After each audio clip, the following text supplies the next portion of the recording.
بسم الله الرحمن الرحيم. وإذ قلنا للملائكة اسجدوا لآدم فسجدوا إلا إبليس أبى فقلنا يا آدم إن هذا عدو لك ولزوجك فلا يخرجنكما من الجنة فتشقى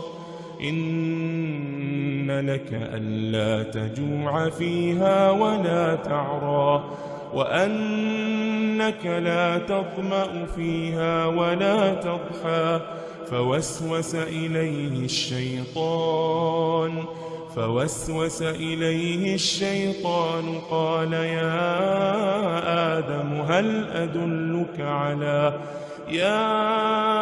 آدم هل أدلك على شجرة الخلد وملك لا يبلى فأكلا منها فبدت لهما سوآتهما وطفقا يخصفان عليهما من ورق الجنة وعصى آدم ربه فغوى ثم اجتباه ربه فتاب عليه وهداه قال اهبطا منها جميعا بعضكم لبعض عدو فإما يأتينكم مني هدى فمن اتبع هداي فلا يضل ولا يشقى ومن أعرض عن ذكري فإن له معيشة ضنكا ونحشره يوم القيامة أعمى قال رب لم حشرتني أعمى وقد كنت بصيرا قال كذلك أتتك آياتنا فنسيتها وكذلك اليوم تنسى وكذلك نجزي من أسرف ولم يؤمن بآيات ربه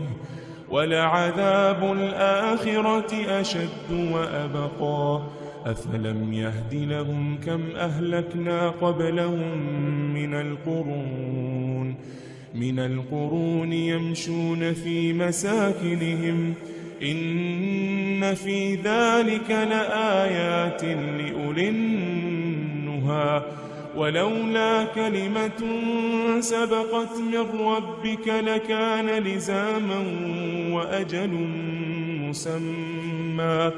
فاصبر على ما يقولون وسبح بحمد ربك قبل طلوع الشمس وقبل غروبها ومن آناء الليل فسبح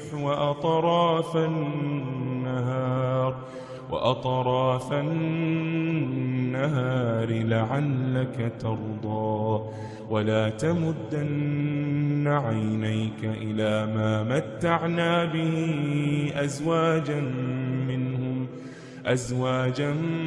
منهم زهرة الحياة الدنيا لنفتنهم فيه ورزق ربك خير وأبقى وأمر أهلك بالصلاة واصطبر عليها لا نسألك رزقا نحن نرزقك والعاقبة للتقوى وقالوا لولا يأتينا بآية من ربه أولم تأتهم بينة ما في الصحف الأولى ولو أنا أهلكناهم بعذاب من قبله لقالوا ربنا لولا أرسلت